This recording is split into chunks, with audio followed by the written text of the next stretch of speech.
আসসালামু আলাইকুম রহমতুল্লাহি ওয়া বারাকাতুহু।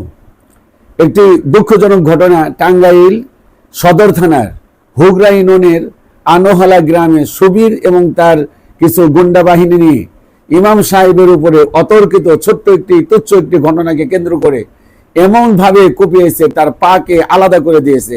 শুধু পায়ের উপরেই তারা কুপিয়ে শেষ করেনি, তার শরীরের বিভিন্ন জায়গায় এইভাবে কুপিয়ে জখম করেছে, যা ভাষা দিয়ে বোঝানোর মতো আমাদের সক্ষমতা নাই। আমরা এর নিন্দাবাদ জানাচ্ছি, আমরা এর ঘৃণা জানাচ্ছি। তুচ্ছ ঘটনা। ইমাম সাহেবের দোষ হলো প্রতি জুম্মায় প্রায় জুম্মায় তিনি মাদকের বিরুদ্ধে কথা বলতেন। আনোহালা, হুগরা এবং তার আশপাশ এলাকাগুলোতে এভাবেই মাদক ছড়িয়ে পড়েছে।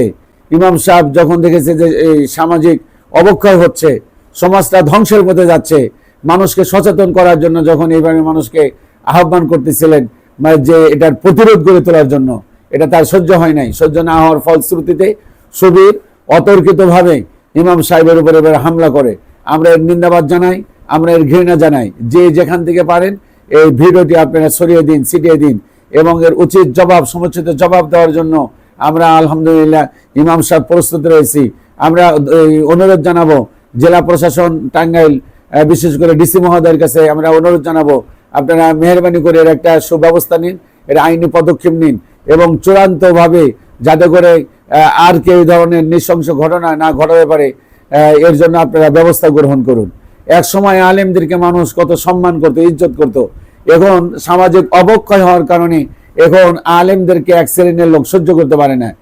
বিগত দিনগুলোতে সহ্য করতে পারেনি। আমরা ভেবেছিলাম যে 5ই আগস্টের পরে একটা সুদিন বাংলাদেশে ফিরে আসবে, যেখানে আলেমদেরকে সম্মান করা হবে, ইজ্জত করা হবে। এখন দেখতে পাচ্ছি সেই 5ই আগস্টের পূর্বে ফ্যাসিস্টরা যেভাবে আলেমদেরকে নাজেহাল করেছিল, তার চাইতে অনেক গুণ বেশি বেশি করে আলেমদেরকে নাজেহাল করা হচ্ছে, মাহফিলে বাধাগ্রস্ত করা হচ্ছে। মসজিদের মধ্যে ইনিল হুকমু ইল্লা লিল্লাহ, আল্লাহর হুকুম, আল্লাহর দিন নিয়ে কথা বললে বাধাগ্রস্ত করা হচ্ছে।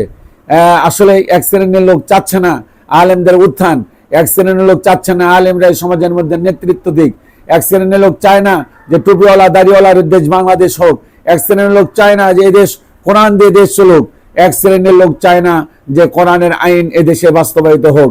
তারা চায় যে আলেমরা সবসময় আমাদের নিচে থাকবে, আলেমরা আমাদের পিছনে ঘুরবে, আলেমদের পিছনে আমাদেরকে ঘুরবো।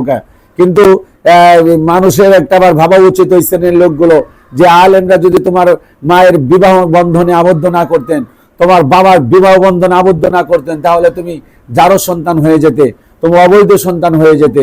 আজকে আলেমদের উপরে চোখ ঘোরাও, আলেমদেরকে তোমরা এইভাবে